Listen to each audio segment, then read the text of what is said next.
지금부터 기출문제 이제 72의 풀이를 하도록 하겠습니다. 쌤이 앞서 설명한 바와 같이 72의 문제를 푸는 방법은요. 첫 번째 뭐다? 실무 문제 있죠. 자, 실무 시험 문제를 먼저 풀이하고요. 이론 시험을 그 다음에 푸는 방식으로 진도를 하겠습니다. 194페이지에 자, 실무 시험 나와 있습니다. 지금부터 이제 코드로 한번 들어가 볼게요.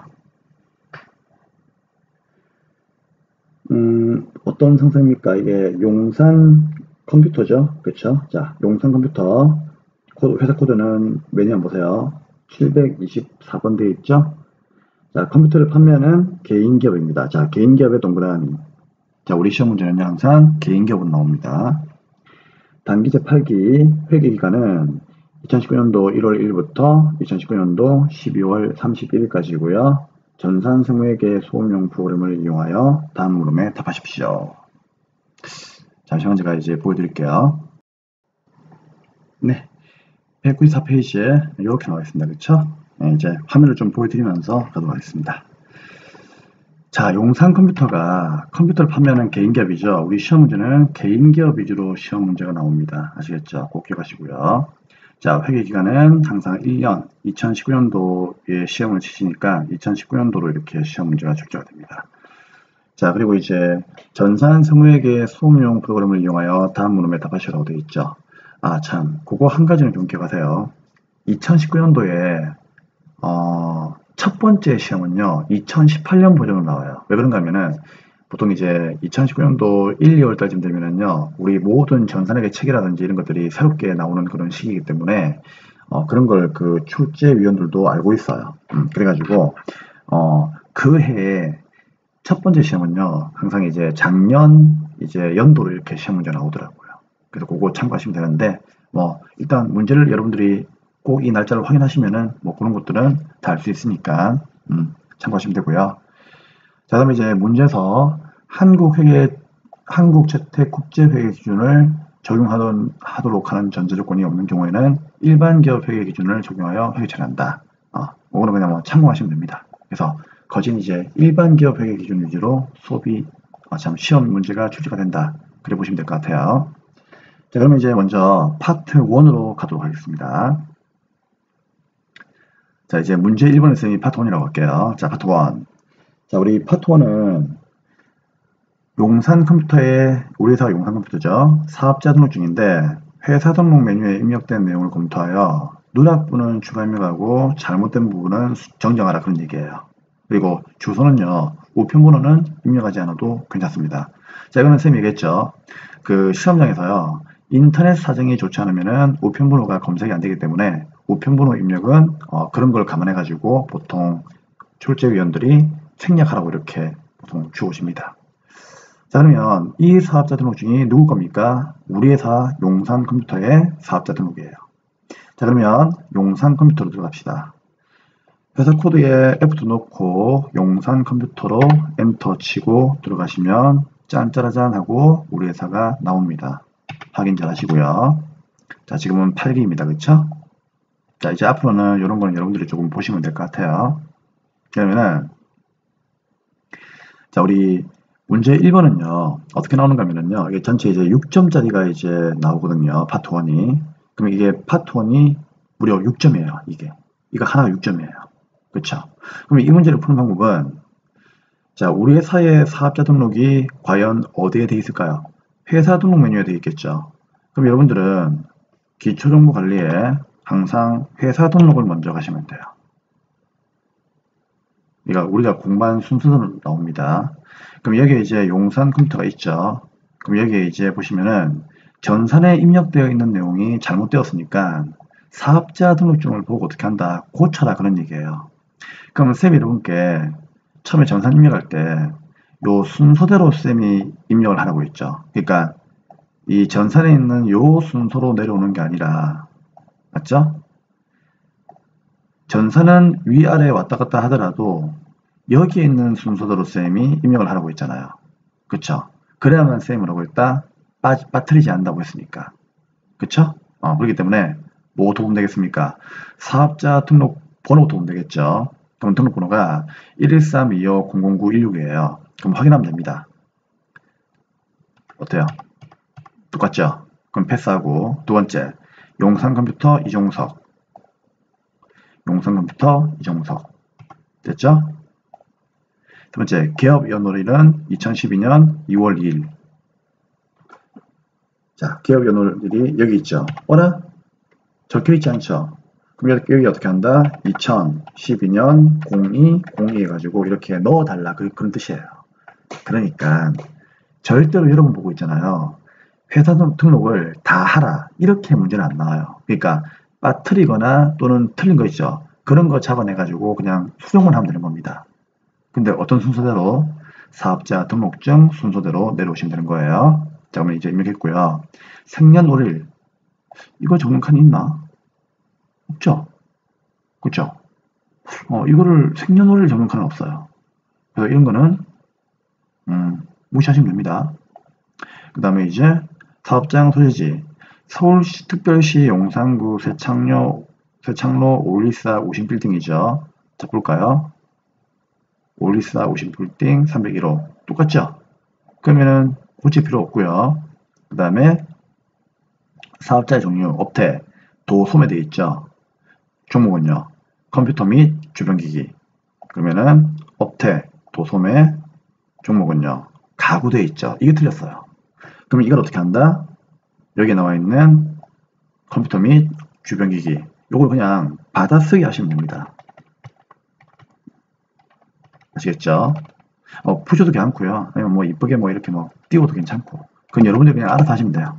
그냥 이런 글자가 적혀만 있으면은 정답으로 인정해 줍니다. 아시겠죠? 그 다음에 이제 교부사유 신규 이런 건 적는 거 아니에요. 이런 것도 이제 무시하시면 되고요. 그 다음에 이제 제일 중요한 거는 용산 세무서장. 요게 마지막입니다. 자, 용산 세무서장 보입니까? 자, 우리 여기 보니까 사업장 관할 세무서 나와 있죠. 이게 어라? 종로라고 되어 있죠. 이게 종로가 아니에요. 아시겠죠? 뭡니까? 자, F2 누르고 방금 용산 세무서장 나와 있죠. 그래서 이걸 어떻게 한다? 용산 해가지고 세무서장으로 이렇게 용산으로 고쳐주시면 되는 겁니다. 자, 이거 이외에는 이제 고칠 게 있다 없다? 고칠 게 없죠. 이상으로 파트 1은 마치겠습니다. 당황스럽죠? 그래서 우리는 뭐다? 개업 연월일 하나 하고 그 다음에 종목 하나 하고 세무서 하나 하고 이렇게 세 가지만 바꿔줄 뿐인데 무려 몇 점을 준다? 6점을 주는 거예요. 그래서 조금만 연습하시면은 다 풀 수 있는 문제니까요. 이렇게 연습을 하시면 됩니다. 자, ESC 빠져나오시면 돼요. 자, 이제 그러면 195페이지에 파트 2로 가도록 하겠습니다. 자, 문제 2번이죠. 파트 2.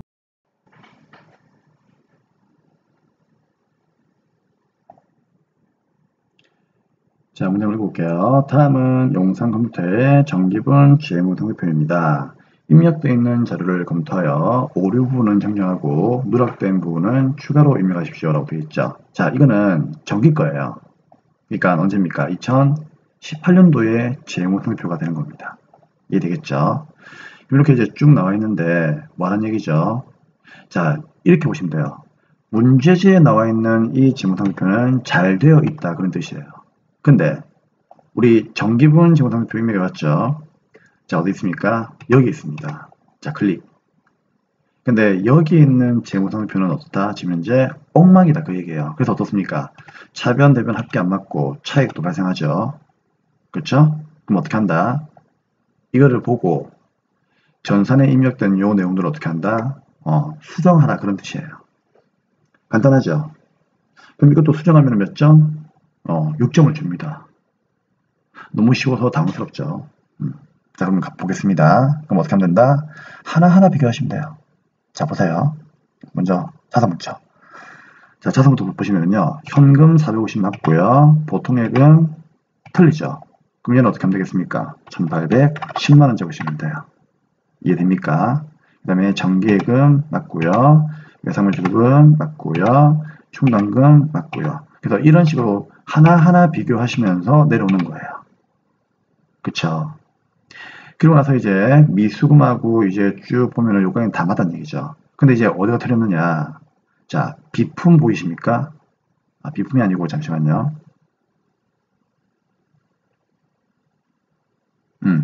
바드런하고 다 맞고 미수금 300, 상품 630, 전기대금 맞고 차량봉 맞고 감가노래 맞고 비품 맞고 그렇죠. 자, 비품 보이십니까? 자, 비품은 똑같죠. 근데 비품 밑에 뭐가 없어요? 감가상각 누계액이 없죠. 그래서 어떻게 한다? 여기다가 감가상각 누계액 하나 더 달면 됩니다. 이해되겠죠, 이제? 그럼 이거는 몇 번 달아야 돼요? 비품에 대한 감가상각 누계액이니까 여기 참고사항 비품 보면 되겠죠? 요거 달면 되는 겁니다. 이해되겠죠? 그래가지고 얼마? 300만원만큼을 3 플러스 이렇게 치면 되는 거예요. 이제 이해되겠습니까? 그리고 이제 임차 보증금은 여기에 2천만원, 2천만원 똑같죠? 그래서 차변 합계가 얼마? 96144 이렇게 맞추면 되는 거예요. 이해되죠? 그러면 차변은 뭐가 틀린 거죠? 보통예금하고 비품의 감가상각 누계액하고 요 두 개가 틀려 있고 누락되어 있으니까 요걸 여러분들이 이제 바꿔주고 이제 추가로 입력하면 된다는 얘기죠. 굳이 비품 밑에다가 이걸 막 놓으려고 할 필요는 없습니다. 아시겠죠? 그냥 여기다 적으시면 돼요. 나갔다가 들어오면은요, 지가 알아서 맞춰줍니다. 자, 그럼 이제 차변은 끝났고요. 그럼 이제 대변을 봐야 되겠죠? 그럼 대변 한번 봅시다. 그럼 대변은 외상매입금은 똑같죠? 지급금도 같고요. 미지급금 같고요. 그렇죠? 근데 단기 차익금이 어때요? 얘는 3천만원인데 얘는 300대 있죠? 그럼 이걸 어떻게 한다? 3천만원 고치면 되는 거예요. 이해되겠습니까? 자본금 똑같죠? 그러면 대변은 뭐가 틀렸다? 단기 차익금 틀렸으니까 요것만 맞춰주시면 되는 거죠. 그러면 자변과 대변의 합계는 일치가 되고요. 차익도 사라지면서 이상으로 파트 2 문제는 마감을 하시면 되겠습니다. 그래서 요 세 가지만 여러분들이 고쳐주고 입력하고 고쳐주면 끝나는 문제입니다. 그리고 ESC 나오시면은 이상으로 파트 2 문제가 끝난 거예요. 와, 벌써 12점이에요. 당황스럽죠? 자, 이제 문제 3번 파트 3로 가도록 하겠습니다.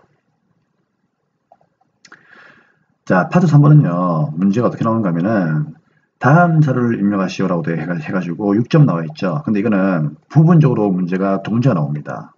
괄호 1번이 있고요. 괄호 2번이 있습니다. 그래서 파트 3는 토탈 두 문제가 나와요. 요게 한 개당 3점, 3점 해가지고 얼마입니까? 6점이 되는 겁니다. 자, 1번부터 한번 풀어볼게요. 다음 용산 컴퓨터의 거래처별 초기 2월, 요게 포인트죠. 자료를 검토하여 수정 또는 추가 입력하시고 되어 있죠. 자, 여러분, 우리 기본 수업에서 거래처별 초기 2월 공부한 적 있죠? 자, 어디로 가면 되겠습니까? 정기본 재무제표에 거래처별 초기 2월 클릭하시면 되겠죠. 그럼 여기에서 어떻게 한다? 자, 문제 볼게요. 왜 상물 출금에 문제가 있는가 봐요. 왜? 로데문구 60, 청송 200, 협진 1000만 돼 있죠. 그러면 여기에 왜 상물 출금을 클릭을 해요? 그러면 로뎀도 있고 협진도 있고 청송도 있고 다 있다는 얘기예요. 그쵸? 근데 뭐가 안 맞아요?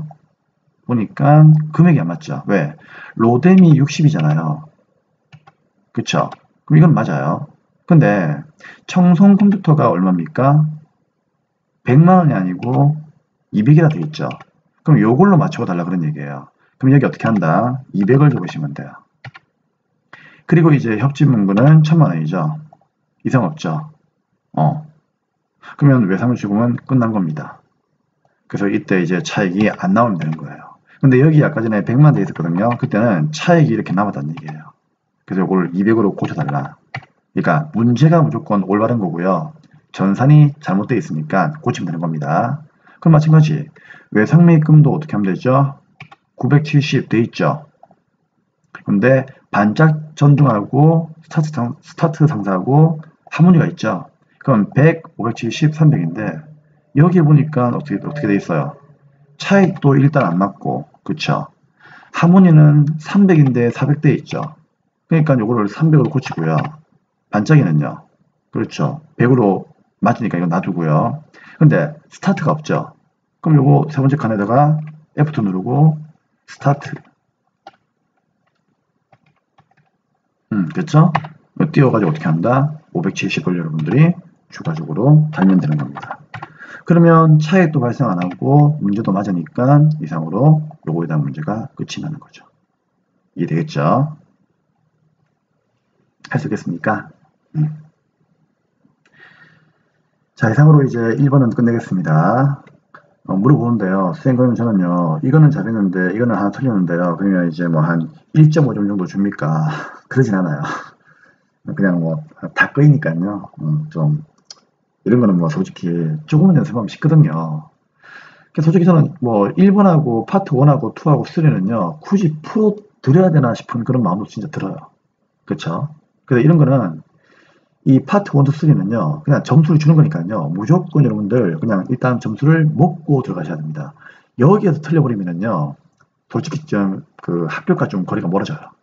아시겠죠? 조금만 하면은 진짜 쉬운 문제니까요. 여러분들의 관심이 필요한 그런 때입니다. 자, 이제 2번입니다.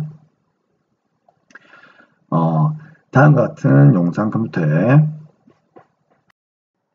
신규 거래처를 거래처 등록 메뉴에다가 추가로 등록하십시오. 우리가 할 줄 알죠? 자, 어떻게 하면 되죠? 자, 보석 컴퓨터가 신규니까요. 어디에? 거래처 등록 가가지고 그냥 이렇게 거래처 나와 있죠. 여러분, 이거는 출제위원들께서 적은 거기 때문에요. 건드리지 마세요. 그러니까 우리는 어떻게 하면 된다? 밑에, 그쵸? 빈칸에다가 그냥 여기 나와 있는 보석 컴퓨터 있죠? 얘들을 다 입력하시면 됩니다. 그리고 우편번호는 입력하지 않아도 된다. 그러면 여러분들 우리가 기본 수업할 때 있잖아요. 세상에 거래처 이거 다 적었죠. 우리가 적은 거래처가 몇 개인데, 그쵸? 설마 이거 하나 못 적겠습니까? 그쵸? 그래서 자, 여기다가 적으시면 돼요. 책 보고 한번 적어보죠. 책 보니까 자, 196페이지에 자, 상호가 누굽니까? 보석 컴퓨터 코드는 2023. 그럼 밑에다가 2023 적으시면 되고요. 그렇죠? 그 다음에 엔터. 이름은 누구? 보석 컴퓨터. 그 다음에 유형 선택은 뭐로 되어 있습니까? 왼쪽에 밑에 보니까 동시라 되어 있죠. 3번 누르면 돼요. 그럼 커서가 일로 가죠. 그러면 사업자 넘버 오른쪽 두 번째 607 54 562 35 네, 적으면 되고요. 그 다음에 대표 이름은 신동학이죠. 그 신동학 네, 적으면 되고요. 자, 업태와 종목도 나와 있죠. 도소매, 그 다음에 조립 컴퓨터 및 주변기기. 도소매는요, 그냥 도소매 이래 적어도 괜찮고요. 아니면 여기다가 뭐 적어나 찍어도 괜찮아요. 상관없어요. 자, 종목은 조립 컴퓨터 및 주변 기기를 적으면 되고요. 우편물로 생략하니까 그냥 여기다 어떻게 하면 된다? 받아쓰기 하시면 됩니다. 사업장 소지지가 부산 동래구 명륜로 그 다음에 265죠.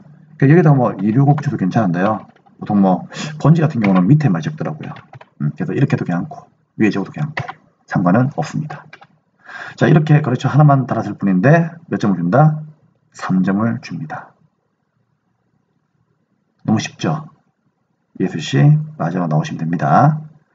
자, 그래서 이제 쌤이 그 다음 시간부터는요, 조금 이렇게 쉬운 내용들은요, 조금 빠르게 입력을 하겠습니다. 아시겠죠? 자, 그래서 자, 여러분들 이래 보시면 돼요.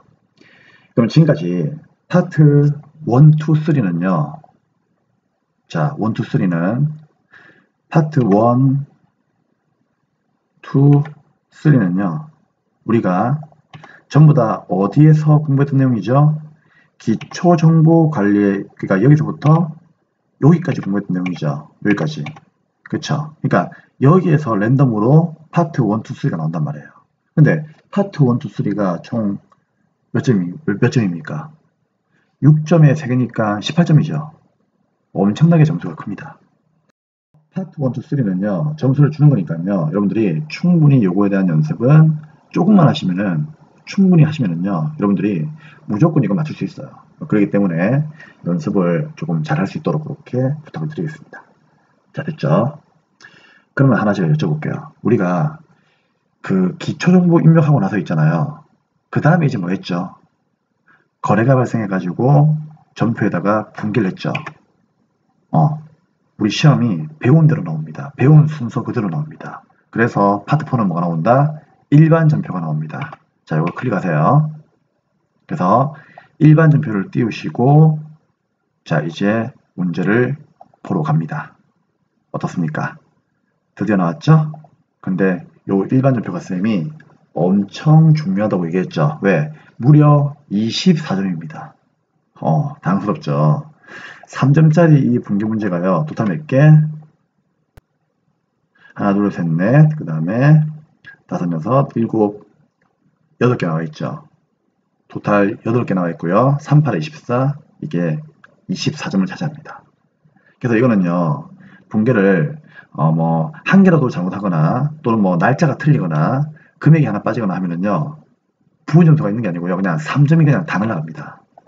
그렇기 때문에 날짜 조심하고 금액 빠뜨리지 말고 똑바로만 분계하면은요, 무조건 점수를 맞출 수 있습니다.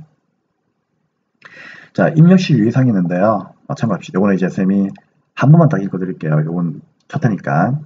첫째, 조교의 입력은 생략하면 됩니다. 우리 그렇게 배웠죠? 그래서 이거는 회사에 가시면 적으시면 되고요. 우리 범위에서는 부가세가 안 나오기 때문에 부가가치세는 무시합니다. 그 다음에 채권과 채무, 돈 받을 거, 돈 줄 거는 쌤이 뭐라고 했죠? 거래처를 무조건 달라고 했죠. 그래서 거래처 코드를 반드시 달아주셔야 됩니다. 알고 있죠? 뭐 그거는 어차피 뭐 연습 많이 했으니까 또 보여드려야 되나? 자, 이거 얘기하는 겁니다. 기억나시죠? 채권 채무는 반드시 거래처를 단다. 요거 얘기하는 거예요. 그리고 회계처를 할 때 계정 과목은요, 등록되어 있는 계정 과목 중에서 가장 적절한 과목으로 한다. 그래서 쌤이 맨날 계정 과목 외우세요, 외우세요 맨날 얘기하잖아요. 그쵸? 항상 얘기하잖아요. 우리가 영어에서 독해를 잘하려면요, 단어를 많이 알아야 돼요. 그러니까 계정 과목이 한마디로 우리의 무기가 되는 거죠, 한마디로. 아시겠죠?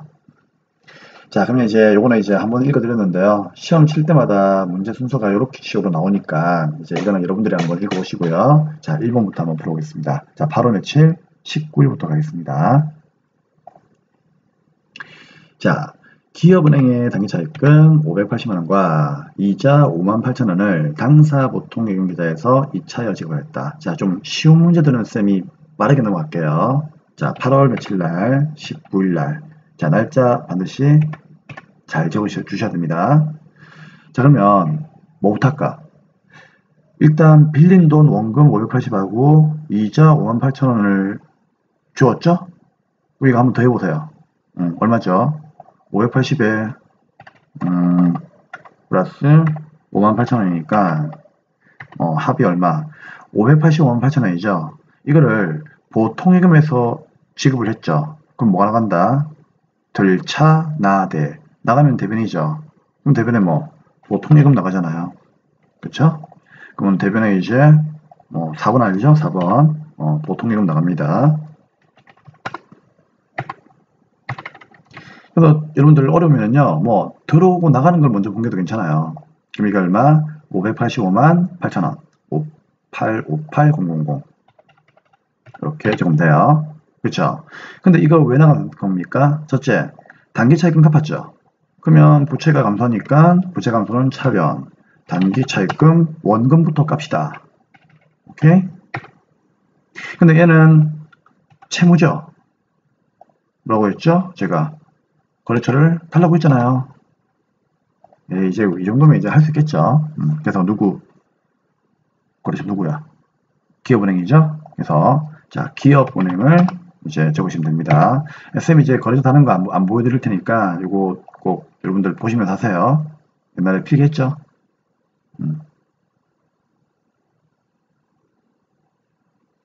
뭐 한 번씩 막 카메라로 찍는 분들이 있더라고요. 찍는 건 좋은데요. 좀 보세요. 아시겠죠? 나중에 되면 막 카메라 저 밑에 막 내려가 있고. 그쵸? 네. 속상하다는 얘기죠. 자, 어쩌건 얘기고요. 자, 여러분들은 그러지 않을 거예요. 자, 그럼 차변의 원금 얼마? 이거는 580만원만 감사하겠죠. 그럼 나머지 그런 차익이 얼마? 차변에 58,000원 남아있죠. 그럼 이거는 이자를 준 거잖아요. 사람이 돈을 빌렸으면 이자를 줘야죠. 그럼 차변에보다 이자 비용이라고 하는 비용이 발생하는 거죠. 완전 기본적인 분계니까요. 이런 건 맞춰 주셔야 합니다. 항상 문제를 다 풀고 나면은요, 이렇게 차변 대변의 합계가 맞는지 한 번 더 확인하시고, 차익이 뜨는지 안 뜨는지 확인하시고, 분기가 잘 되었는지 한 번씩 보는 습관을 들여 주셔야 됩니다. 이러면은 한 개 남았죠? 3점을 줍니다. 자, 2번. 영업용 차량에 정기주차료 20만원을 현금으로 줬대요. 자, 8월 30일로 가겠습니다. 조금만 더 올릴게요. 괜찮아? 되도록이면 이제 여러분 시야에 좀 잘 보일 수 있도록 제가 노력하고 있어요. 자, 그러면 8월 30일 날로 날짜 바꿔야 되겠죠? 시험장 가면은요, 은근히 이런 경우 많아요. 8월 19일자 풀고 있잖아요. 이번은 8월 31일인데 이 밑에다가 계속 내리분계예요. 그리고 나서 나중에 와서 묻거든요. 선생님, 저는 채점하니까 합격인데 점수가요, 뭐 40몇 점 나왔어요. 그러는 거예요. 왜 그런가 하면요, 아무리 분계 잘해봤자 날짜가 틀리면은요, 감점 처리됩니다. 꼭 기억하세요. 그래서 자, 8월 31일로 가시고, 자, 우리가 이제 주차료를 현금 줬죠. 그러면 현금 나가는 건 확실하니까 대변은 뭐다? 현금을 먼저 분계도 괜찮아요. 얼마? 20만원. 그렇죠? 들차, 나대. 나가면 대변이죠. 그리고 나서 물어봐요. 너 왜 나갔니? 주차료 줬대요. 그러면 차변은 뭘까요? 뭐 차량을 유지하기 위해서 준 거죠. 그러면 차량 유지비가 답이 되는 거죠. 이해되겠죠? 자, 영업 보니까 몇 번대? 판매비와 관리비 800번대가 되겠죠. 자, 우리 항상 얘기하지만 전산회계 시험은 그 도소매 기업, 유통기업으로 나오기 때문에 500번대 코드를 쓸 일은 아마 거의 없을 거예요. 아시겠죠? 자, 그래서 판매비와 관리비 800번대 이용을 주시면 됩니다. 20만원. 다음 3번. 9월 3일 날 거래처가 사무실을 이전해서 있잖아요. 축하환을 보내고 20만원만큼을 보통예금에서 행복한 꽃집에 이체했답니다. 자, 그러면 어떻게 하면 되죠? 자, 9월 3일로 가면 되겠죠? 자, 우리가 거래처한테 있잖아요. 환을 왜 보냅니까? 잘 보이려고. 그럼 차변은 뭐예요? 접대비라고 하는 비용이 발생하죠. 쉽죠? 800번대. 자, 얼마? 20만 적으면 되고요. 그리고 이제 대변에 돈을 줘야 되겠죠? 근데 보통예금을 줬죠? 그럼 보통예금 나가죠. 나간다 어느 변? 대변. 보통예금 얼마? 20만원. 끝이에요. 확인하시면 되고요. 4번. 반월전자에 컴퓨터 두 대를 매출하기로 하고 계약금 30만원만큼을 현금 받고 입금표를 받았습니다. 그쵸? 자, 입금표가 이제 쌤이 그 책 쓸 때 너무 칸이 좀 이제 어설퍼서 있잖아요. 오른쪽으로 이렇게 넘겼어요. 쌤 책이 좀 칸이 좀 많죠? 여러분들 뭐 필기 좀 이렇게 막 하시라고 있잖아요. 제가 칸을 좀 많이 이렇게 만들어 놓은 겁니다. 다른 의도는 없었어요. 너무 칼을 많이 하는 게 아니냐. 그런 이제 말도 좀 많이 있는데요. 다음에 할 때 제가 고려해 볼게요. 그래도 좀 회계는 필기를 좀 많이 해야 되니까 제가 이제 스스로 이제 합리하고 있죠. 자, 그러면 입금표가 있는데 요 입금표가 여러분들 그 30만 나와 있죠. 근데 솔직히 이 문제에서는요, 요 입금표가 의미가 없습니다. 왜 그런가 하면은 계약금 30만원 줘 현금 받았다고 되어 있으니까요. 우리는 이것만 분개하면 되는 거거든요. 여러분, 반월전자에 2대 300을 매출하기로 하고까지 있죠. 요까지는요, 무시하세요. 왜? 이거는 계약을 맺은 거죠. 쌤이 주문, 계약, 보관, 약속, 종업원 채용 요 5가지는 회계상의 거래가 아니라고 했잖아요. 나중에 교재 한번 찾아보시면 돼요. 그렇죠? 1000시간 때 우리 수고했잖아요. 그래서 이렇게 계약은요, 이거는 계약만 한 거지 재산의 증감 변화가 없는 거기 때문에 이런 거는 분개 안 해요. 하지만 계약금 준 거는 받은 거는 분개해야죠. 그럼 현금 들어왔죠. 그러면은 이제 분개합니다. 자, 9월 며칠 날, 15일 날 차변에 뭐 현금.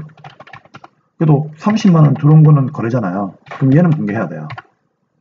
그러면 이걸 우리가 대변에 뭐라고 하죠? 선수금이라고 하는 부채를 증가시키잖아요. 이해되죠? 여러분, 선수금이 왜 부채 증가입니까? 돈을 먼저 받았으니까 나중에 뭘 갚아야 돼요? 물건 갚아야 되겠죠? 물건 갚을 것도 부채입니다. 갚을 거. 물적 채무죠. 그래서 얘도 어떻게 한다? 거래처를 달아야 됩니다. 자, 누굽니까? 반월전자가 되겠죠? 그래서 반월전자까지만 달면은 요게 몇 번? 그렇죠. 4번 문제 답이에요.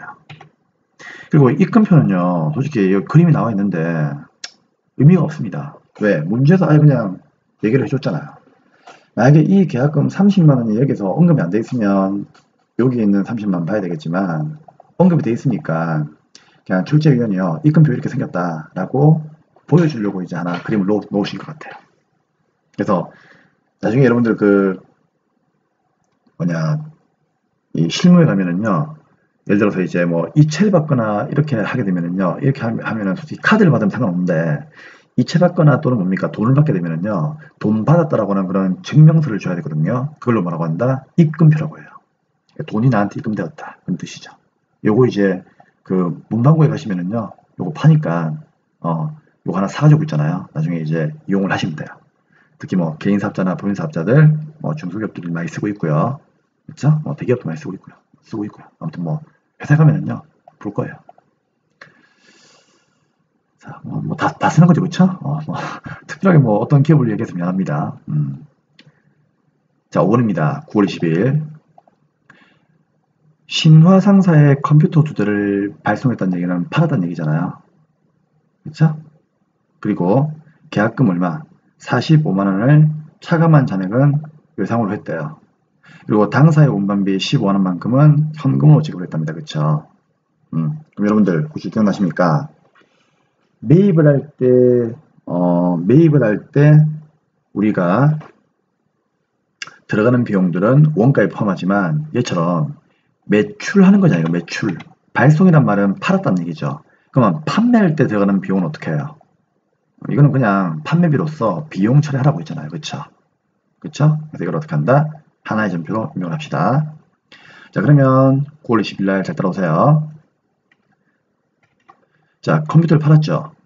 근데 이거는 문제가 이 컴퓨터가 이제 뭐 비품을 판 건지 상품을 판 건지 안 나와 있죠. 그렇기 때문에 이건 뭘 봐야 되는가 하면은 여러분들 문제요. 첫 번째 가서 있잖아요. 우리 회사가 뭐 하는 회사인지를 좀 보셔야 돼요. 자, 우리 회사가 뭐 하는 회사인지 볼까요? 그 194페이지 가시면 되겠죠. 자, 어디 있습니까? 용산 컴퓨터는 컴퓨터를 판매하는 기업들이 나와 있죠. 그쵸? 그래서 여러분들 시험 칠 때 요거 하나 참고하세요. 우리 회사가 일단 뭐 파는 기업인지 보고 들어가야 됩니다. 그러면 컴퓨터를 판매하는 기업이니까 컴퓨터가 상품이겠죠. 그래서 여기에 있는 요 문제는요, 꼭 기억하세요. 이거 비품으로 분개해가지고 있잖아요. 틀린 분들 엄청 많습니다. 이거 비품 아니에요. 왜? 우리 회사는 문제에서 처음에 컴퓨터를 판매하는 기업이더라고 아예 얘기하고 있잖아요. 그렇죠? 그러면 특별한 말이 없으면요, 여기에 업무용 컴퓨터 이 말 나오면 이건 비품이지만 이거는 업무용이 아니죠. 그냥 무난하게 컴퓨터 나오면은요, 얘는 뭐다? 상품이에요. 그 말 알고 있죠? 자, 상품을 판매하면은 대비는 뭐다? 상품 뒤에 매출을 붙이라고 했죠? 그래서 상품 이렇게 분류하면 안 됩니다. 상품 매출. 항상 습관하세요. 자, 2대를 300에 팔았죠? 그러면 300점이 돼요. 또 2대에다가 300 곱하면 안 됩니다. 아시겠죠? 자, 이렇게 적으시면 되고요. 그럼 300 팔았으니까 돈 받아야 되겠죠? 그럼 차변에 돈 들어옵니다. 먼저 계약금을 차감한 데 있죠. 그러면 이 계약금은 무엇일까요? 뭐 옛날에 계약금을 미리 받았겠지 뭐. 선수금을 의미하는 겁니다. 그쵸? 그럼 차변은 뭐다? 선수금이 사라지고요. 자, 선수금도 거래처를 달아야 되죠? 신화상사. 얼마? 45만원. 그럼 나머지 이제 255만원만 받으면 되겠죠. 근데 잘 봐요. 255만원만큼 어떻게 했다? 외상으로 했죠. 그쵸? 외상으로 했는데 여기다 이제 차변해요. 그러면 외상 매출금이라고 이렇게 분류하면 돼요. 그리고 누구? 신화상사를 대면 됩니다. 그쵸? 그러면은 이렇게 이제 문제가 끝나는 거예요. 근데 대보니까 당사의 운반비 15만원만큼을 현금으로 줬죠. 그러면 뭐다? 밑에다가 대비는 뭐 현금 나가는 것도 분개를 해야 돼요. 얼마? 15만원. 15만원. 이해되겠죠? 그리고 차변은 뭐 되는 겁니까? 운반비도 분개를 해야 되겠죠? 번대, 아무런 말이 없으면 800번대. 그쵸? 이렇게 분개하면 됩니다. 이해되겠습니까? 근데 이렇게 하니까 상품 판거는 상품 판거대로 분개가 되어 있고요. 운반비는 운반비대로 이렇게 분개가 되어 있죠. 그쵸? 근데 문제에서는요, 하나의 전표로 입력할 것, 이래 나와 있거든요. 이게 진짜 중요해요. 무슨 말인가 하면은, 우리는 시킨 대로 해야 되거든요. 근데 여기는 이렇게 하면은요, 얘가 2가 되고요. 얘가 3이 돼 있죠. 그럼 이거는 따로 지면 이제 분개가 되어 있는 거거든요. 보세요. 지금 따로 분개가 되어 있죠. 그쵸? 그럼 이렇게 하면은요, 감점 처리가 될 수도 있습니다. 그럼 선생님이 어떻게 해야 돼요? 애당초 분개할 때 있잖아요. 대변을 같이 분개하고 나서 그 다음에 차변을 분개하면 문제가 없어요. 근데 우리가 이제 이렇게 직독직해를 하다 보면은요, 그게 잘 안 되니까, 이거를 하나의 분개로 만들려면은요, 하나의 전표로 만들려면은요, 어떻게 하면 되느냐. 요 번호를 둘둘둘 33으로 하면 안 되고요. 둘둘둘 둘둘로 하는 게 좋아요. 그러면은 얘는 놔두고 얘만 2로 고치면 되겠죠. 그럼 어떻게 하면 되느냐. 자, 기억하세요. 여기 클릭이 안 됩니다. 여기에 번호 수정 보입니까? 클릭. 그러면 번호 수정 뜨면서 요 안으로 들어가요. 들어가면서 여기다가 어떻게 한다? 2 누르고 엔터. 그리고 여기도 어떻게 합니까? 클릭, 2 누르고 엔터. 이렇게 하시면 되는 거예요. 그럼 어떻습니까? 이렇게 밑에 보시면은 하나의 분개가 지금 현재 되어 있죠? 맞죠? 요 작업까지 해주셔야 되는 겁니다. 그리고 다 했으면은 번호 수정 눌러가지고 이제 이걸로 없애버리면 되는 거예요. 그럼 열쇠가 잠기죠. 근데 이렇게 뭐야 이거? 누구지? 미안해요. 이게 자꾸 이런 것들이 떠가지고 속상해요 진짜. 이런 거 좀 안 썼으면 좋겠어요 진짜. 자, 아무튼간에 이렇게 하나의 전표로 입력할 것 이렇게 나오면은요, 같은 번호를 쓰라는 얘기이기 때문에 혹시나 분개를 다 하고 나서 이게 따로따로 놓게 되면은요, 번호 수정을 눌러서 어떻게 한다? 같이 맞춰주시면 된다. 그런 뜻입니다. 그래서 이 문제는 별표 하나 해놓으시고요. 연습을 충분히 하십시오. 자, 별표. 자, 6번. 자, 9월 25일입니다. 초지전자에서 판매용 컴퓨터 2대 외상으로 매입하고 당사 부담의 운반비 7만원은 보통 예금으로 이체를 하였습니다. 그럼 이제 이거는 쉽죠? 어떻게 하면 되겠습니까? 일단 날짜를 9월 25일로 가고요. 자, 상품을 판매용 컴퓨터는 잘 들으세요. 판매용이란 말이 나오면 상품이죠. 그러면 상품을 어떻게 써요? 사왔죠? 그렇죠. 사와야만 팔 거 아닙니까? 그러면은 차변은 뭐다? 들어오는 차변에 상품이 들어옵니다. 선생님 얘기했죠. 상품을 사면은 상품, 상품을 팔면은 상품 매출, 이분법 쓴다라고 얘기했죠. 자, 이게 얼마 들어온다? 200이 들어와요. 그쵸? 근데 미안하지만 200이 아니라 207만원입니다. 왜? 그렇죠. 얘처럼 판매할 때 비용들은 비용 처리하지만 매입할 때 비용들은 어떻게 하라고 했죠? 운반비를 원가에다가 포함시키라고 했잖아요. 기억나시죠? 그래서 207만원이에요. 그러면 대변에 우리가 어떻게 한다? 207만원 줘야 되겠죠? 그럼 첫 번째는 200만원은 외상이니까 대변에 외상 매입금이라고 하는 부채를 증가시키면 되겠죠.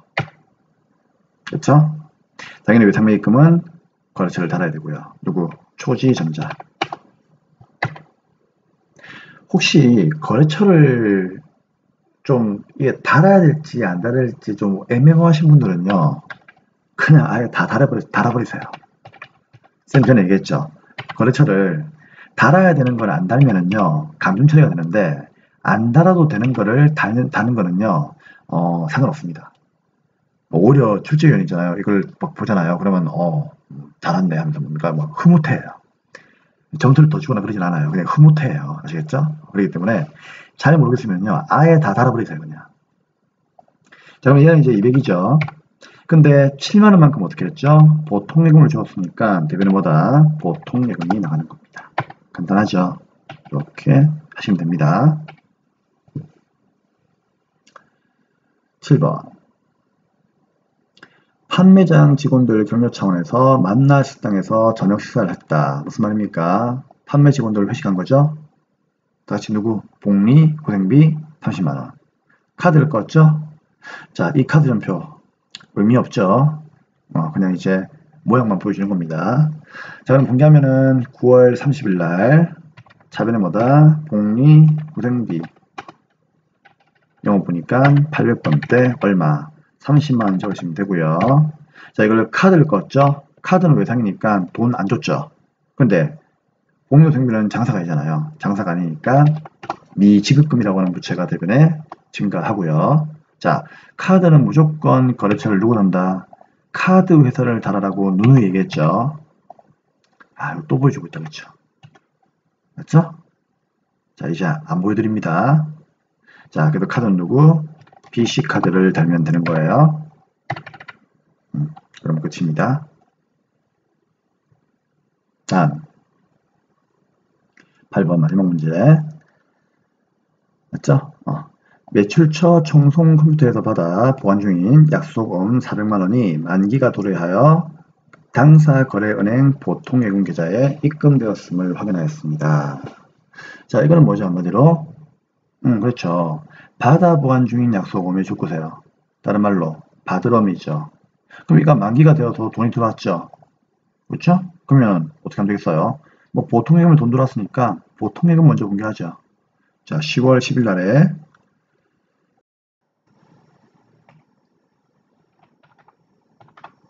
차례마다 보통예금이 들어옵니다. 그렇죠? 자, 얼마 들어옵니까? 네, 400이 들어오고요. 그럼 대비는 뭐 사라집니까? 돈을 받으려면 은행에다가 받으럼을 줘야 되겠죠. 그럼 받으럼이 사라집니다. 자산의 감소 대변. 받으럼은 거래처를 달라고 했죠. 정송 컴퓨터. 대변은 얼마? 400이 사라지면 되는 거예요. 자, 이상으로 분개 문제를 집중적으로 풀 수 있는 파트 4 문제 4문을 마치겠습니다. 와, 그럼 이제 몇 점입니까? 6점짜리 3문제, 그쵸? 12점에 파트 4 24점이면요 무려 36점을 우리가 이제 획득한 거예요. 그쵸? 이렇게 이제 문제를 풀면 됩니다. 자, 그리고 이제 문제 5번을 한번 풀어볼게요. 자, 이제 파트 5입니다. 자, 문제 5번은 뭔가 하면은, 이거는 일명 오류 정정 문제예요. 자, 무슨 소리냐. 이거는 분계 연장이에요. 자, 볼게요. 일반 전표 입력 메뉴에 입력된 내용 중 다음과 같은 오류가 있는데, 이걸 어떻게 한다? 고쳐라는 얘기예요. 그러면 이 말은, 자, 1번 문제부터 한번 풀어볼게요. 7월 5일날. 7월 5일날 일반 전표에 가요. 그러면, 내가 분개 안 했는데 여기 분개가 돼 있죠. 이게 출제위원이 분개를 한 거예요. 그쵸? 그럼 이게 자 무슨 소린가 하면은 이렇게 분개가 돼 있는데 이게 잘못되었으니까 우리 보고 고쳐라는 얘기죠. 그래서 우리가 파트 5를 뭐라고 한다? 소위 오류 정정 문제라고 합니다. 자 그럼 볼게요. 보통예금에 입금된 500만원만큼은요. 정호 상사에서 외상매출금을 반제, 무슨 말이죠 반제? 받았다는 얘기죠. 외상값 받은 걸로 확인되었습니다. 그쵸? 그러면 정호상사에서 이제 외상매출금을 반제, 갚기 위해서 입금된 것이 이미 확인되었다는 얘기는 내가 이거를 어떻게 했다? 외상값을 받았다는 얘기예요. 그러면 보통예금이 들어온 건 확실하죠. 그러면은 보통예금 차변에 얘는 놔두세요. 근데 대변은 뭐다? 인출금. 사장님이 자기 마음대로 돈을 쓴 게 아니고 외상매출금을 받은 거다. 그 얘기입니다. 그래서 이걸로 바꾸만 주면 되는 거예요. 그리고 이걸로 끝나는 게 아니고 뭐까지? 거래처가 누구죠? 정호 상사까지 달아줘야 되겠죠. 이제 이해되겠습니까? 요거까지 하시면 되는 거예요. 이해되죠? 자, 이렇게 하면 몇 점? 3점을 줍니다. 당스럽죠? 그래서 문제 5는요. 분계의 연장이에요. 그래서 쌤이 맨날 하는 말 있죠. 우린 뭐다? 무조건 분계만 잘하시면 되는 거예요. 자, 2번 보겠습니다. 매장에서 11월 27일 날 가볼게요. 분개되어 있죠. 사용한 냉장고 수리 비용이 있는데 이를 비품으로 잘못 처리했음을 발견했답니다. 그럼 이거는 비품이 아니고 뭔데요? 냉장고 수리한 거니까요. 수선비가 되겠죠. 그러면은 뭐 대변에 돈 나왔겠지 뭐. 이건 문제가 없어요. 그럼 차변은 뭐예요? 수선비라고 하는 비용을 분개해야 되는데 왜 이거를 갖다가 비품으로 분개했느냐 그런 얘기죠. 그래서 수선비로 800번대 고쳐주면 끝나는 문제입니다. 간단합니까? 이상으로 파트 5는 마치겠습니다. 자, 이제 파트 6로 갈 건데요. 자, 여쭤볼게요. 우리 일반전표 다 하고 나서 있잖아요. 그 다음에 뭐 했죠? 드디어 12월 31일자가 되어가지고 결산했잖아요. 그쵸? 그래서 문제 6번 파트 6는 결산 문제가 나옵니다. 신기하죠? 그래서 우리가 수업한 그 순서대로 문제가 나와요. 자, 네 문제 나오고요. 한 개당 3점, 전체 네 문제니까 3-2, 12점 되겠습니다. 아시겠죠? 자, 이제 결산 문제 한번 풀어봅시다. 네, 그럼 이제 결산 문제 한번 풀어볼게요. 자, 결산 문제는요, 좀 어려웠죠? 이제부터 결산 문제 풀 때는요, 쌤이 계속 언급할 테니까, 자, 우리 그때 필기한 거, 요거만 보시면 됩니다. 자, 기억나십니까? 자, 전산회계상의 결산 순서, 우리 저번 시간에 배웠죠? 자, 무조건 파트 6의 결산 문제 나오면은요, 이렇게 풀이를 하세요. 첫 번째, 뭐 한다? 수동 결산을 먼저 하시고요. 두 번째 뭐다? 자동 결산을 두 번째로 푸시면 돼요. 이해되겠죠? 그러면은 수동 결산하고 자동 결산하고 이제 풀어야 되는데 누가 수동이고 누가 자동인지를 골라야 되겠죠? 그러면 쌤이 어떻게 하라고 했죠? 자동 결산만 여러분들이 알고 있으면 된다고 했죠? 그럼 나머지는 수동이라고요. 그러면 자동 결산의 키워드는 뭡니까? 기말재고, 대손, 감가라고 했잖아요. 그래서 요 세 개는요. 결산자도 입력해 가지고요. 금액만 입력하면은 지가 알아서 어떻게 한다? 분계 자동으로 해준다고 했죠. 그래서 우리가 직접 분개할 필요는 없어요. 아시겠죠? 요즘엔 이제 자동으로 나오기 때문에 그렇게 하시면 돼요. 물론 이제 여러분들이 이 정도의 내용을 알고 있어야 됩니다. 기말재고액을 입력하면은요. 자동으로 어떻게 분개해주죠? 자변에 상품, 매출, 원가. 그쵸? 대변에요. 상품 해가지고 요 분개한다고 했죠. 이해됩니까? 그럼 대손은요. 요거는 떼일 것 같은 금액을 미리 분개하는 거죠. 그럼 차변에 뭐 대손, 상각비 얼마. 대변에요. 대손, 충당금 얼마. 이렇게 분개해주고요. 그럼 감가는요. 차변에 감가, 상각비 얼마. 좀 올라갔다 그랬죠? 그다음 대변에요. 감가, 상각, 누계액 얼마. 이렇게 분개해 준다는 것은 아셔야 됩니다. 아시겠죠? 하지만 이 분개를 우리가 할 필요는 없습니다. 왜? 전산이 알아서 자동으로 해주기 때문입니다. 이해되겠죠? 자, 이걸 좀 지울게요. 그러면. 자, 그럼 이제 갑시다. 먼저 문제를 읽어볼게요. 자, 지금부터 문제를요. 1, 2, 3, 4를 갖다가 쭉 읽으면서 자동 분개와 수동 분개를 체크하세요. 그러면은 자, 1번 어때요? 수동이죠? 그러면 수 적으시고요. 자, 2번 키워드는요. 감가죠. 그럼 이거 바로 뭡니까? 자동이죠? 그럼 자동 체크하면 되고요. 3번은요. 수동이죠? 4번은요. 수동입니다. 그럼 여기서 자동은 누구밖에 없습니까? 2번 문제 혼자만 자동이죠. 왜? 키워드가 뭐예요? 감가니까. 맞죠? 그쵸? 야, 그럼 이제 이거는 감가 혼자 이제 자동이니까요. 이제 상당히 이거는 뭐다? 어려운 문제가 되는 거죠. 그래서 우리가 이 문제를 풀 때요. 결산 문제도 학생들이 제일 많이 틀려요. 아시겠죠? 근데 이것도 이제 조금만 연습하면은요. 쉽게 풀 수 있으니까 자, 풀어보겠습니다. 그러면 먼저 수동을 먼저 하라고 했으니까요. 여러분들은 어떻게 한다? 1번과 3번과 4번을 먼저 풀고요. 2번을 맨 마지막에 푸면 돼요. 아시겠죠? 자, 1번 가겠습니다. 자, 이거는 이제 수동이니까 일반전표 12월 31일로 가야 되겠죠? 12월 31일로. 자, 1번 볼게요. 기말 현재 매장 임차료로 회계 처리한 금액이 있답니다. 아시겠죠? 근데 이거는 언제? 자, 이게 오타가 되어 있구나. 쌤이 이거 교재는 고쳐 놓았습니다. 아시겠죠? 이게 미안해요. 이게 2018년이 아니고요. 이게 제가 책을 출판하기 전에 제가 이제 요거 오타가 있었거든요. 요 책은 아마 책에는 2010년 돼 있을 거예요. 그렇죠? 그래서 이거 2020년으로 인식하시면 돼요. 자, 그러면은 그냥 책을 보죠, 책을. 자, 책을 보니까요.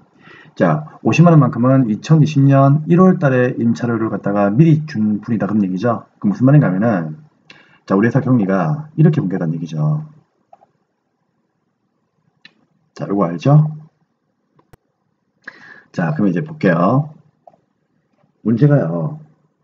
매장에 임차료로 회계 처리한 금액 중 되어 있죠. 그러면 이 말은 뭔가 하면은 이미 우리 회사 경리가 어떻게 했다? 차변에 임차료라고 하는 비용으로 이미 분개했다는 얘기죠. 근데 그 금액이 얼마인지 몰라요. 왜? 문제에서 안 나와 있으니까. 이해되겠죠? 그럼 그 당시에 이제 우리 경리가 현금으로 줬겠죠. 뭐 현금을 주든 뭘 주든 줬겠죠. 아무튼 이렇게 분개했다는 얘기입니다. 즉 이 말은 뭔지 모르겠지만 비용으로 처리했다는 얘기죠. 그쵸? 근데 기말에 가니까요. 이 비용 중에서 얼마? 50만 원만큼은 언제 거다? 내년 거. 2020년도 거다. 그런 얘기죠. 그럼 회계는 여러분들 현금주의예요? 발생주의예요? 발생주의잖아요. 그쵸? 아무리 현금을 많이 줘봤자 50만 원만큼은 언제 거다? 내년 거니까는요. 임차료라고 하는 비용이 뭡니까? 단기의 임차료가 아니겠죠. 그러면 여기에 임차료가 뭐 100만 원일 수도 있고 500일 수도 있고 1억일 수도 있어요. 근데 이 중에서 얼마? 50만 원만큼은 단기분이 아니니까 대변에 제거하라는 얘기죠. 그래서 답은요. 대변에 뭐다? 뭐야? 예, 임차료 얼마? 50만 원이 되는 거고요. 그쵸? 근데 이거는 미리 우리가 돈을 주었죠. 근데 우리가 집주인한테 가가지고 미안하지만 다시 주시면 안 돼요. 그럴 수 없죠. 그래서 이건 어떻게 한다? 내년 거를 미리 주었으니까 미리 주는 건 무조건 자산이죠. 그러면 자산은 자리가 차변이니까 뭐다? 차변의 상급 비용으로 분개라. 그 뜻입니다. 그래서 이게 답이에요. 이해되죠? 그러면 차변은 뭐예요? 상급 비용 얼마? 50만 원이고요. 대변에 뭐다? 이만큼을 임차료라고 하는 비용에서 까시면 되는 거예요. 왜? 단기분이 아니니까 소멸을 시켜야 되는 거죠. 그래서 이거는 수익과 비용의 이연이죠. 너무나 많이 주었기 때문에 생긴 문제입니다. 그렇죠? 설명 충분히 했으니까 이해하시면 되고요. 자, 3번. 3월 2일 날에 자산으로 분개한 매장의 화재보험료 중에서 결산일 현재 기간 경과분은 100만 원이 납니다. 야, 이게 어려워요. 자, 여러분, 문제에서 3월 2일을 언급하고 있죠? 그럼 잠시 3월 2일의 일반 유표 한번 가보세요. 자, 혹시 이거 누구 얘기하는 건지 혹시 아십니까? 3번. 이거 얘기하는 거예요. 상급비용. 이해되겠죠? 자, 그럼 여러분 봅시다. 요거 쌤이 그대로 한번 따와볼게요. 자, 요것만 좀 보시면 됩니다. 요것만. 요 부분만 보시면 되는 거예요.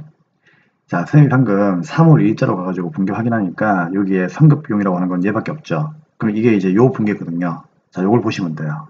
자, 무슨 소리냐. 자, 우리 격리사원이 있잖아요. 잘 들어요. 이거 어려워요. 격리사원이 그 당시에 자, 이 분기를 그대로 가져올게요. 대변에 현금을 주었죠. 얼마? 120을 주었다는 얘기예요. 그 당시에 이렇게 요거 얘기하는 겁니다. 근데 이게 뭔가 하면은요. 문제 3번 봐봐요. 198페이지 밑에 거. 자, 매장의 화재 보험료죠. 그럼 이거 원래는 뭘로 분개하는 게 맞아요? 보험료라고 분개하는 게 맞는 거잖아요. 그쵸? 그쵸? 근데 우리 회사 경리는 이거를 뭘로 분개하는가 하면요. 보험료라고 하는 비용으로 분개한 게 아니고요. 문제 나와 있죠. 자산으로 분개한 데 있죠. 여기에 별표. 자, 이 문제 별표입니다. 이거 어려워요. 자산으로 분개한 데 있죠. 여러분 혹시 소모품 공부할 때 비용처리법, 자산처리법 기억나십니까?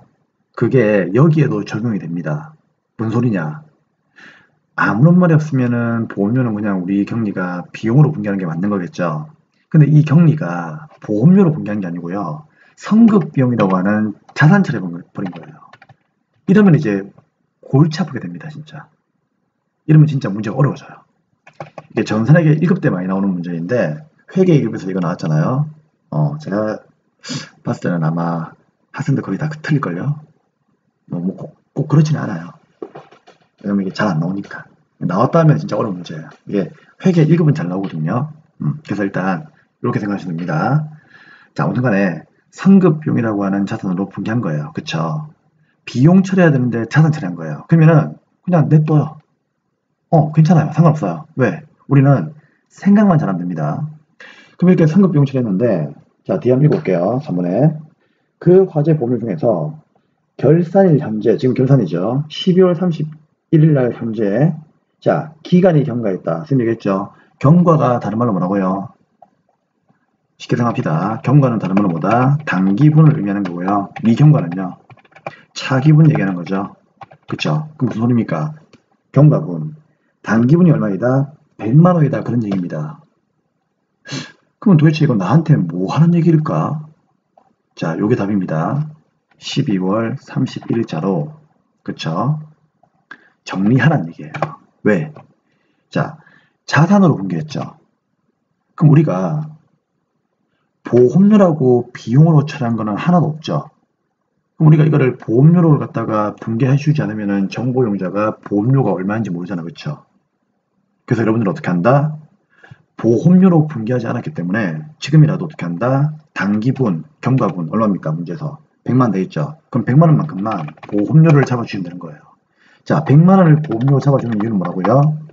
우리 경리가 보험료를 갖다가 비용 처리해야 되는데 성급 비용 처리했다니까. 그쵸? 그러면 비용으로 잡힌 게 하나도 없죠. 그러니까 어쩔 수 없이 보험료를 비용으로 잡아줘야 되는 거예요. 그리고 나서 대변의 분개 어떻게 하죠? 야, 미안하지만 120만 중에서 100만 원만큼은 단기분이니까 성급 비용이 아니다. 그쵸? 그래서 여기서 어떻게 한다? 대변에 성급 비용이라고 하는 자산을 빼버리시면 되는 거예요. 얼마만큼만? 100만 원만큼만. 이해되겠죠? 그러니까 우리 경리는 뭐다? 이 보험료를 자산처리법으로 분개한 거예요. 그러면 선생님 얘기했죠? 소모품하고 똑같습니다. 자산으로 분개해서 어떻게 한다? 나중에 비용을 잡아주고, 맞죠? 비용 잡힌 만큼을 자산에서 빼면 되는 거예요. 이해되겠습니까? 그래서 이 보험료는 단기분의 비용을 처리해야 되는데 우리 경리가 단기분을 잡지 않았기 때문에 내가 단기분을 잡고 성급 비용 120만 중에서 단기분은 미리 준 게 아니고 진짜 이분 정도 거니까 요 부분만큼을 대변에 제거하시면 되는 거예요. 이해되겠죠? 그래서 이 문제는 정말 어려운 문제니까요. 꼭 복습을 하십시오. 자, 그러면 답은 요거니까 분개하겠습니다. 자, 12월 31일로 가겠습니다. 자변에 경리가 보험료 안 잡았으니까요. 보험료 잡아주자. 800원 때 얼마? 100만 잡아주고 그 다음 대변에 어떻게 한다? 그럼 100만 원만큼은 성급비용이 아니니까 성급비용에서 빼주자. 그런 뜻이에요. 그래서 이거는 문제 나와 있는 3월 1일 날의 분개를 좀 보시면은요. 여러분들이 조금 수월하게 분개할 수가 있습니다. 좀 어려운 내용이니까요. 한번 공부해 보세요. 자, 4번입니다. 장기 차입금에 대한 결산일 현재까지. 자, 우리 첫 틀어서 좀 시간 길어지는데 자, 조금 참읍시다. 자, 발생한 이자가 얼마예요? 35만 원이죠? 그렇죠? 거래처 임명을 생각하고 거래처를 달지 말라는 얘기입니다. 계정 과목은 미지급 비용을 사용할 것. 그럼 어떻게 하면 되겠습니까? 그렇죠. 이게 여러분들은 무슨 뜻이죠? 그렇죠. 단기에 내가 줘야 될 이자가 얼마? 35만 원인데 그렇죠. 이걸 뭐다? 계상하다. 분개하라는 얘기예요. 한마디로. 근데 이걸 왜 우리 경리가 분개 안 했을까요? 그렇죠. 이자를 안 주었기 때문에 분개를 그동안 안 하고 있었던 거예요. 하지만 쌤이 결산 공부할 때 얘기했죠. 왜? 돈을 주지 않았지만 그 이자가 단기분이라면 분개는 하라고요. 그래서 억지로 어떻게 한다? 차변에 이제 분개하겠습니다. 이자를 줘야 되는데 맞죠? 안 주었습니다. 그렇죠? 안 주었지만 단기에 이자는 맞으니까 일단 이자 비용으로 분개를 하라는 얘기입니다. 비용은 발생시키라는 얘기죠. 발생주에 의해서 얼마? 35만 원. 대신에 돈을 주었습니까? 안 주었습니까? 주지는 않았죠. 그래서 어쩔 수 없이 어떻게 한다? 다음 연도라도 돈을 주게 해가지고 미지급 비용이라고 이렇게 부채로 잡아 놓으라는 얘기죠. 아시겠죠? 안 줬으니까 미지급 비용으로 잡아 놓아라 그런 뜻입니다. 이해되겠습니까? 자, 그러면 1번과 3번과 4번의 수동 결산은 우리가 이제 직접 분개를 다 했습니다. 그쵸? 자, 그런데 이제 2번에 있는 뭐다? 자동 결산은 이제 우리가 분개를 안 했죠. 그럼 이건 어떻게 하면 된다? 자, 이제 일반전표를 끄시고요. 자, 메인 화면에 자, 결산자료표에 결산자료 입력 기억나십니까? 클릭을 하시면 되고요. 자, 여기에 쌤이 엔터 치면 된다고 했죠? 그럼 1월에서 12월. 그럼 들어가죠. 그럼 여기에 판매비와 관리비에 가면은요. 여기 감가상각비 있다고 했죠? 그럼 여기다 어떻게 한다? 감가상각비를 넣어주면 됩니다. 그러면 문제 보니까요. 영업용, 자, 2번이죠. 영업용 차량 운반구는 얼마? 200만원. 그러면 차량 운반구에 클릭을 하고, 여기에 200 적어주면 되고요. 그 다음에 비품에 클릭을 하고, 여기다가 얼마? 네, 50만원 적어주면 끝나는 겁니다. 대신에 나올 때는요, 그냥 나오면 안 되고, 반드시 여기 뭐다? 전표 추가. 기억나십니까? 요거를 꼭 클릭을 해야 됩니다. 예. 이상으로 파트 6 결산 문제는 마치겠습니다. 참고로 자동 문제는요, 여기 일반표 12월 31일자로 가면은요, 요 감가상각비 지가 알아서 이렇게 분개해 주거든요. 요게 이제 되어 있기 때문에 그냥 여러분들은 확인할 필요 없이 그냥, 버튼만 클릭하면은요, 그냥 넘어가시면 돼요. 자, 드디어 이제 대망의 이제 70점 이제 완성해야 되겠죠? 지금까지 이제 60 맞았고요. 이제 10점만 더 맞으시면 됩니다. 드디어 마지막 문제, 조회 문제를 풀면 돼요. 그래서 쌤 얘기했죠. 결산 문제 풀고 나서 우리가 그 다음에 조회 수업했죠? 그 조회 수업이 마지막이었죠? 실무의 마지막 문제가 조회입니다. 아시겠죠? 자, 요거는 이제 연필 요거냐 일단 적으세요. 나중에 쌤이 그 다음 회차 풀이할 때 조회 문제 답을 적는 칸을 제가 한번 보여드릴게요. 자, 그러면 어떻게 하면 되느냐? 자, 조회 문제는 처음부터 쌤이 실력이 늘지 않는다고 했죠? 계속 연습을 해야 됩니다. 자, 쌤이 그 조회 문제 할 때 필기해 드린 걸 요거 기억나십니까?